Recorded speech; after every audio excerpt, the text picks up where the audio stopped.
next United States Senator from the great state of Ohio. Thank you so much, Judge Mandel.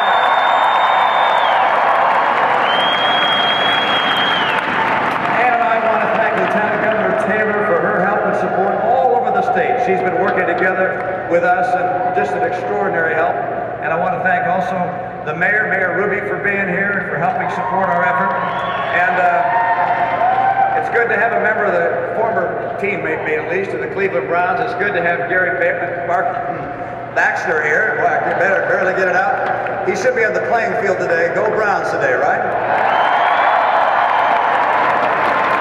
Now, I'm particularly happy to have a particular friend here with me who's the next First Lady of the United States, my wife, Anne.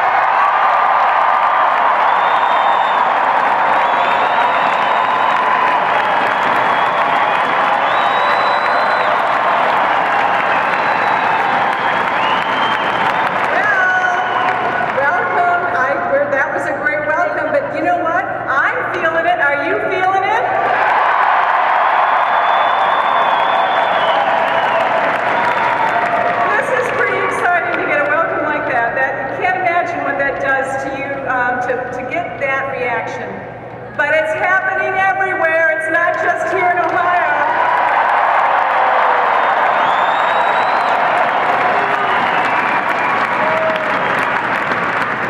Some of you know that I've been married to this guy for a while. It's been 43 years.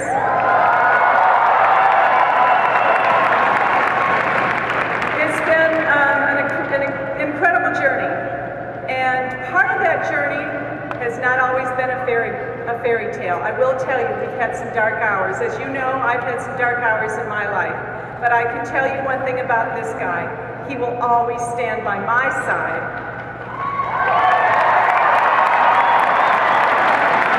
And he will always do what's right for America.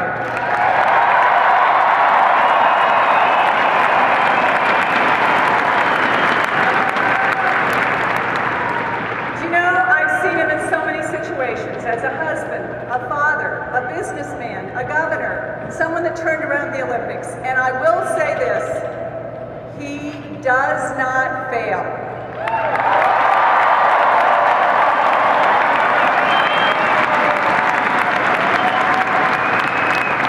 And he will not fail America. So I'm very excited to introduce to you the next President of the United States.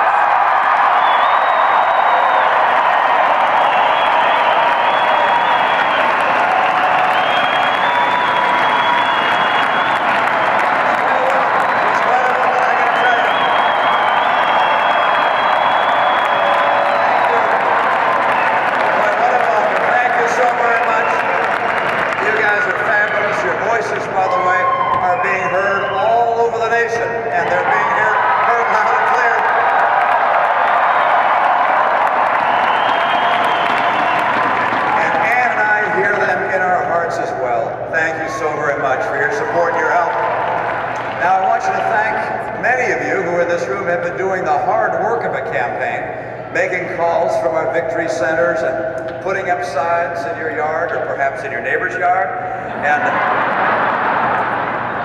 perhaps convincing a co-worker to vote for Paul, Ryan, and me.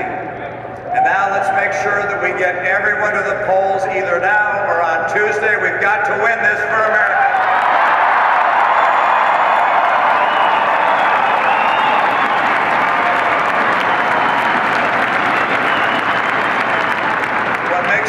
Rally and all of your work so inspiring is that you're here because you care about America. This campaign is about America and about the future we're going to leave to our children. We thank you and we ask you to stay at it all the way to victory on Tuesday night.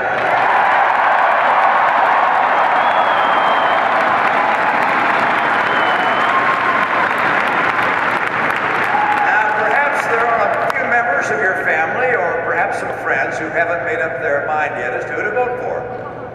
And I'd ask them to put aside all the speeches and all the ads and all the attacks and to look at the record. Because you see, talk is cheap, but a record is real and it's earned with real effort. Change is not measured in words and speeches. Change is measured in achievements. So let's look at that record. That's how to decide.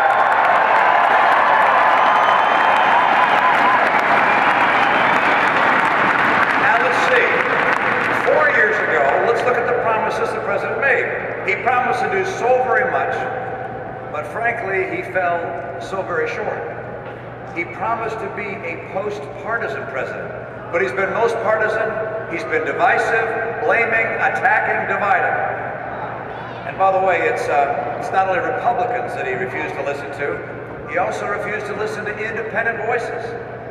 He was going to focus on creating jobs. Instead, he focused on Obamacare, which killed jobs. He said he was going to cut the deficit in half, but then he doubled it. He said that unemployment would now be at 5.2%. And today, well, actually it was on Friday, we learned that it's 7.9%, almost 9 million jobs short of what he promised. By the way, when you think about this, unemployment today is higher than when Barack Obama took office. He promised that he'd put in place a plan to save Medicare and Social Security from insolvency. He didn't. And in fact, he took $716 billion out of Medicare to pay for his vaunted Obamacare. He said he'd lower premiums, by the way, on your health insurance plan by $2,500 a family by now. Anybody see that reduction? No, as a matter of fact, for the average family, it's gone up $3,000 a year. And then gasoline. The price of gasoline is now $2,000 per family more per year than when he was elected. Now one more thing. He said he was willing to work across the aisle on the issues that matter most to the American people. Do you know that he has not met on the economy or on the budget or on jobs with either Republican leader of the House or the Senate since July? Instead of bridging the divide, he's made it wider. Now, so many of you look at the big debates in this country and you don't look at them as a Republican or as a Democrat, but first as an American. You've watched what's happened in this country over the last 4 years with an independent voice. You hope that President Obama would live up to his promise to bring people together to solve big problems. But he hasn't, and I will.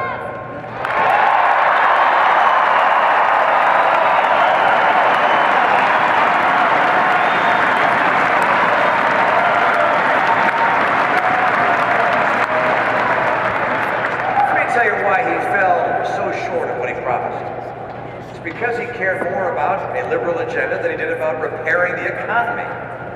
Did Obamacare create new jobs?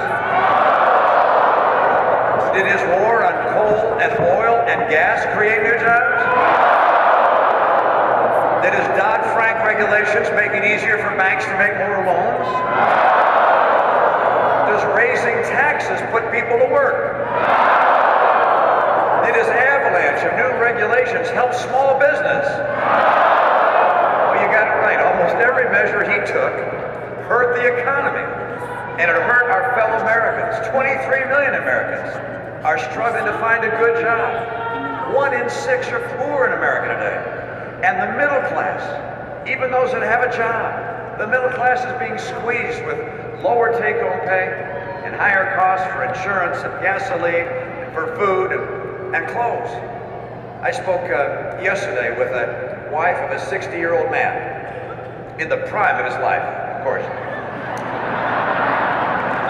And yeah, you and I agree, don't we? Yeah. She said that he's been working as a welder at a company for 40 years, but he just got laid off. She asked what I could do to help. She made one thing very clear. He doesn't want a government check. He wants a job. The president thinks more government is the answer. It is not. More good jobs, that's the answer.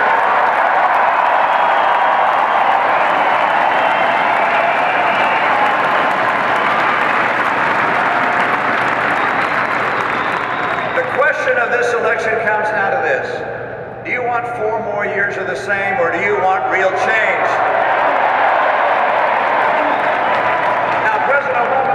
Change, but he couldn't deliver it. I not only promised change, I have a record of achieving it. You see,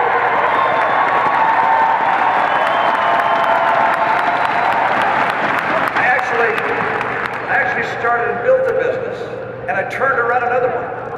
I helped put the Olympics on track when they got off track.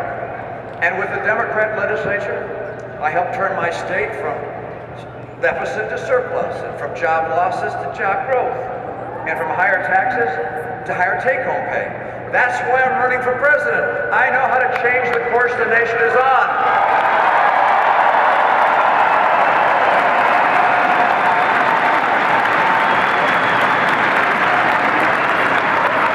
I know how to get us to a balanced budget. I know how to build jobs and rising take-home pay. Accomplishing real change is not something I just talk about. It's something I have done and I do.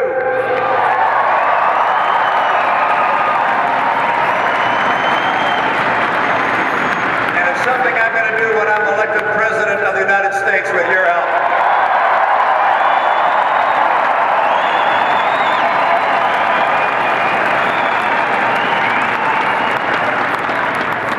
If you believe we can do better, if you believe America should be on a better course, or if you're tired of being tired, then I ask you to vote for real change. Paul Ryan and I will bring real change to America from day one. When I'm elected, the economy and American jobs will still be stagnant. But I won't waste any time complaining about my predecessor.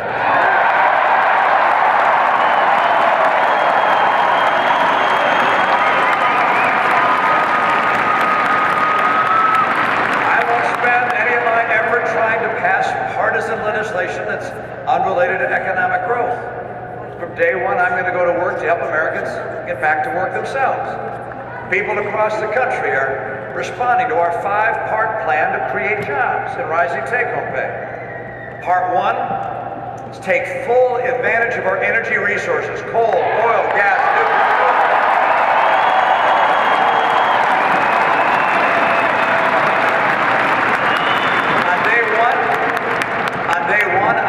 Increase the number of leases and permits to drill on federal lands, and I'll also speed the approval of the Keystone Pipeline from Canada.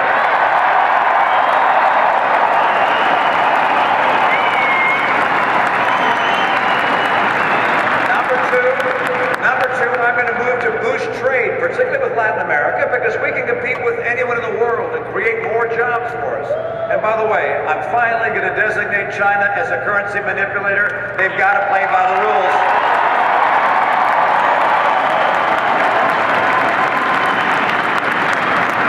Number 3, I'm going to send Congress a retraining reform act to make sure that every worker can get the skills they need for a good-paying job. Number 4, I'm going to move to tackle out-of-control spending. I'm going to send Congress the first of several fundamental reforms, which I call the Down Payment on Fiscal Sanity Act.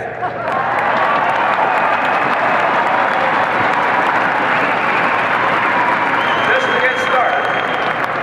to get started, we are going to immediately cut, and I say cut, not just slow the rate of growth, but cut non-security discretionary spending by 5%. And I'm not just going to take office on January 20th. I'm going to take responsibility for the office of the presidency.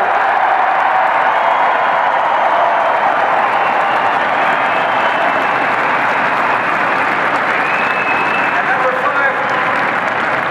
five, I'm going to act to boost small business and all business. Look, I'm going to issue executive orders aimed at the problems that have been holding our economy back. The first executive order will be to grant state waivers from Obamacare to begin its repeal.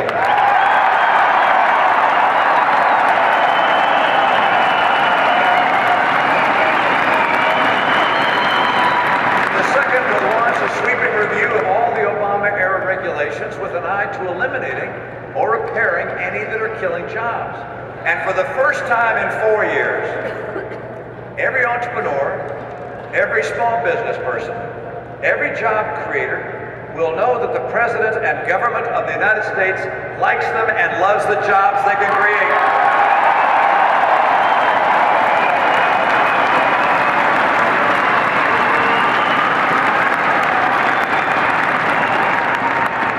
Paul Ryan and I will limit government instead of limiting the dreams of our fellow Americans.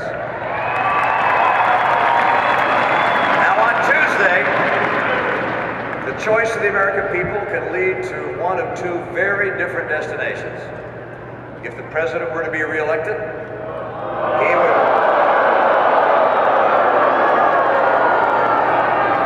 It's possible, but not likely.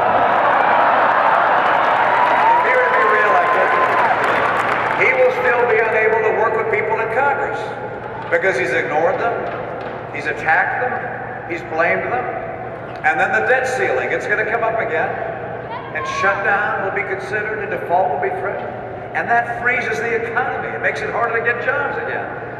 The president was right the other day when he said he can't change Washington from the inside, only from the outside. Let's make sure and give him that chance, okay?